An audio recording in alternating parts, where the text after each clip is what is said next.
네, 안녕하세요. 박PD입니다. 오늘은 목요일이네요. 어제 저녁에 또 영상을 어제 찍은 거 업로드를 2개를 했어요.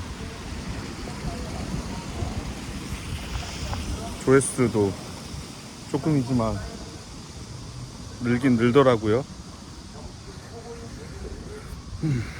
자, 오늘도 매우 중요한 하루가 될 것 같아요. 오늘 또 중요하게 결정을 할 부분들을 한번 말씀드려 볼게요. 일단 제가 하는 활동이 이제 박PD의 활동이 브랜드 메이커라고 말씀드렸고, 이 브랜드를 선별해서 글로벌 시장 진출을 위해서 유통이나 마케팅 부분에서 프로듀싱을 한다라고 좀 더 말씀을 드렸었잖아요. 그래서 이 부분을 좀 더 브랜드 프로듀싱을 하는 작업에서 브랜드가 인지도를 높여 성장하려면 크게 5가지에 대한 요소가 필요해요.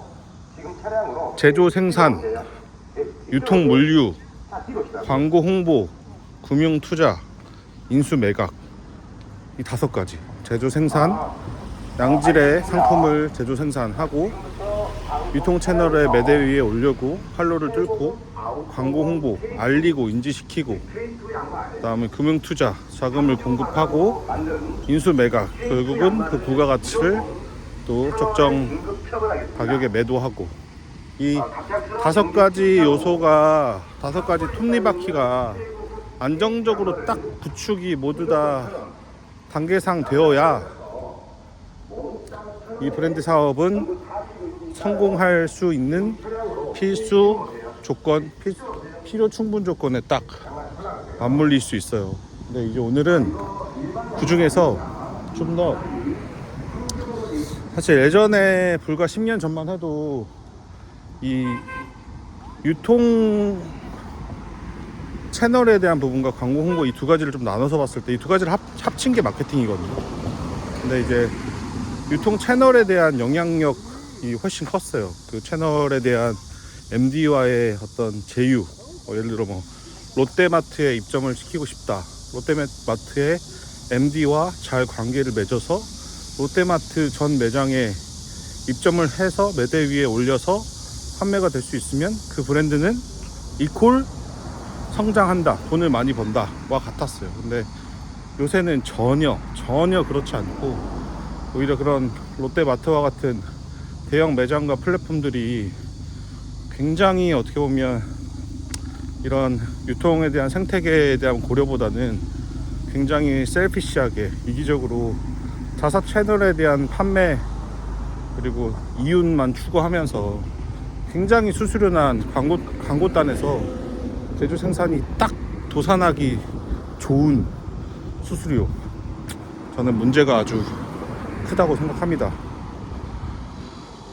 뿐만 아니라 이제 또 잘 되면 자사 PB 상품을 만들어 가지고 또 경쟁 모방 상품이 만들어서 이제 바꾸고요, 자기 상품도. 아무튼 오늘은 그래서 과거랑 달리 유통 채널에 대한 영향력보다는 좀 더 SNS나 유튜브 같이 어떤 1위 미디어 채널에 대한 매체 활동이 가능해지면서 이미 저뿐만 아니라 다들 잘 하고 계신 브랜드가 너무 많지만, 어쨌든 당연한 얘기를 좀 해보면 유통 채널에 대한 영향력 파워보다 이제는 광고 홍보, 즉 컨텐츠의 영향력이 훨씬 세졌다. 그래서 광고 컨텐츠를 통해서 브랜드 인지도를 더 높이고, 높인 브랜드 인지도에 따라 유통 채널에서의 MD와 해당 그 채널에서의 어떤 입점 간의 협상력들을 더 증대시킬 수 있다. 즉 유리한 조건, 즉 제조 생산 브랜드사가 더 마진상 더 이윤을 추구할 수 있는 형태로 채널과의 더 유리한 협의가 가능하다. 그러니까 우리는 어떻게 해야 된다? 유통 채널에 아직 인지도가 없는데 무턱대고 가서 협상해서 불리한 수수료랑 광고비로 급해가지고 매대 위에 깐다고 먼저 그렇게 할 게 아니라 좀 더 정말 상품성에 자신이 있어야만 하고, 그 상품성을 가지고 먼저 광고 콘텐츠를 잘 창의적으로 기획을 해서 먼저 시장에 널리 알리는 것부터 출발한다가 이 빅포트의 좀 더 이 마케팅 운영 전략적인 방향 및 방법에서 매우 중요합니다. 그럼 오늘부턴 빅포트가 선별한 5개 브랜드사부터 출발해서 어떻게 SNS 상에서 코알라름 프로로 나가기 전부터 이 브랜드의 식품의 어떤 가치에 대해서 어떻게 어떤 컨텐츠를 어떤 컨텐츠로 누구를 알릴지에 대한 것들을 이제 좀 더 구체적인 판매 목표를 가지고 기획을 이제 하기 시작할 거고요. 목표야 당연히 지난번 말씀드린 듯 예를 들어 연간 매출이 1억이라면 3개월과 6개월 사이에 결국은 브랜드라는 게 확장하려면 돈을 벌어야 되니까, 그쵸? 뭐 3개월이든 6개월이든 좀 더 현실적인 매출 목표를 가지고 그에 따라서 KPI를 이제 우리가 기획한 광고 콘텐츠에 대한 노출량 같은 것들로 좀 더 실질 지표들을 한번 잡으면서 작업을 해봐야 될 것 같아요. 근데 우선 자, 오늘의 핵심, 이 얘기를 하기 위해서 지금까지 배경 설명을 한 건데, 오늘의 핵심, 자, 이 광고 콘텐츠를 기획하는 과정에서 자, 지금부터는 우리가 좀 더, 제가 프로듀싱을 한다고 했으니까 제가 프로듀싱 작업을 한다라고 성격적으로 얘기한 게 뭐 영화 감독이나 혹은 뭐 나영석 PD님, 김태호 PD님 같은 유명 방송사 PD님이 하시는 사실 그런 어떤 기획 작업의 성격과 이 작업 브랜드 프로듀싱이라는 게 그 성격이 크게 다르지 않아요. 네, 어떤 부분에서 다르지 않냐면 대부분 이 광고 컨텐츠 기획이라는 측면을 운영할 때 대다수가 이 기획 과정에서 실패하는 큰 2가지 요인이 있거든요. 일단 그 2가지에 대해서 한번 설명드려보면, 첫 번째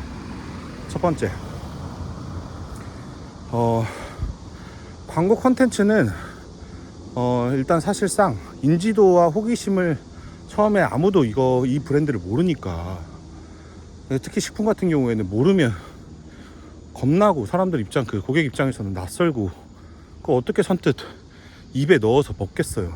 그래서 몰라서 불안해서 발생하는 어떤 시장 접근성의 문제들인데, 그러면 알리려면, 아니 연인 간에도 누군가 상대를 좋아해, 그래서 꼬시고 싶어. 그럴 때 너무 지나치게 자기가 좋아한다는 걸 티내면서 들이대면 그 사람 매력이 있어요, 없어요? 매력이 없죠. 그러면 둘 사이의 관계가 잘 이렇게 형성 되겠어요? 안 되죠. 똑같아요. 이게 원리가 똑같은데, 브랜드 작업들도 광고 홍보할 때는요, 딱 마인드를 딱 바꿔가지고 판매, 내가 팔겠다라는 목적보다는 정말 내가 어떤 타겟 대상을 정말 프로파일링까지 해서 굉장히 구체적으로 디테일하게 한번 할 수 있는 만큼 타겟 프로파일링을 해서 내 상품의 가치가 가장 높을 만한 대상을 틀릴 수 있지만 관역을 겨눠서 설정해보고, 그래서 그 판매보다는 그 사람한테 어떻게 접근해서 이 가치에 대해서 좀 더 알려줄지에 대한 홍보를 위한 방향, 그러니까 어웨어니스와 QS인데, 그러니까 어떻게 인지시키고 호기심부터 유발할지에 대한 것들을 고도로 집중해서 판매보다는 먼저 알려서 관계를 맺고 다가가겠다.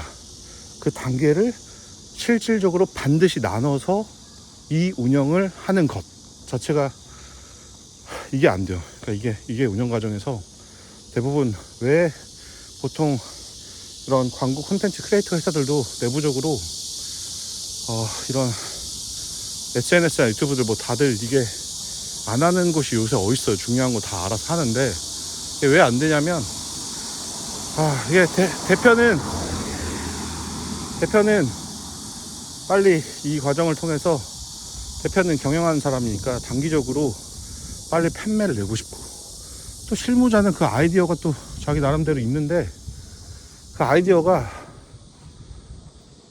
이게 또 뭐랄까 너무 또 판매보다는 지나치게 또 아이디어 중심으로 흘러가는 경우가 많다 보니까 그 두 사이에서 기획 과정에서 갭이 너무 커. 우리는 그걸 좁혀야 되거든요. 바로 이어서 두 번째 문제로는 아까 얘기했듯이 대표가 기업가 정신을 발휘하고 좀 더 베팅을 해서 오케이, 우리는 이번 수행 과정의 목적은 판매가 아니라 홍보다. 제품도 체험단이나 좀 더 진짜 널리 알릴 수 있도록 투자할 테니까 홍보를 하자, 결정하자 했어. 우리가 1번. 2번으로 그럼 자 홍보하자 했으면, 두 번째로는 그 해당 작업자, 즉 광고 컨텐츠 기획자들은 뭐가 돼야 되냐면 아이디어만으로 안 돼. 그 아이디어는 99%가 실패해. 그건 안 돼. 왜냐면 왜 안 되냐면 아까 제가 이제 보통 이제 브랜드 마케팅 할 때 타겟 페르소나를 설정한다 이렇게 하는데